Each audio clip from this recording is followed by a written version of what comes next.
The stacks piled high at IHOP this Tuesday. The restaurant celebrated National Pancake Day by serving a fresh stack of pancakes to anyone who walked through their doors free of charge. But the event had a deeper meaning than happy customers. IHOP's main goal was to raise money for hospitals in the Children's Miracle Network, such as the Shriners Children's Hospital in Houston.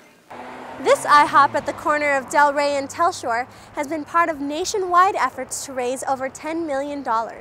Manager and director of the event, Nicole Parton, says it's an honor to give back to an organization that helps children all over the country. It's a wonderful organization. We're really happy to be a part of it.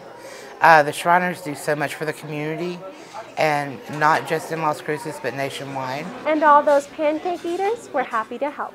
It's a contribution for the community and for those in need, so it's something good, and I think we should all support that.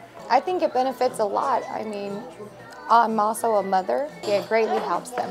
Nationwide, IHOP collected almost $10 million in donations in past years for Children's Miracle Network hospitals and hopes to raise another $3 million this year. Katie Beery, News 22.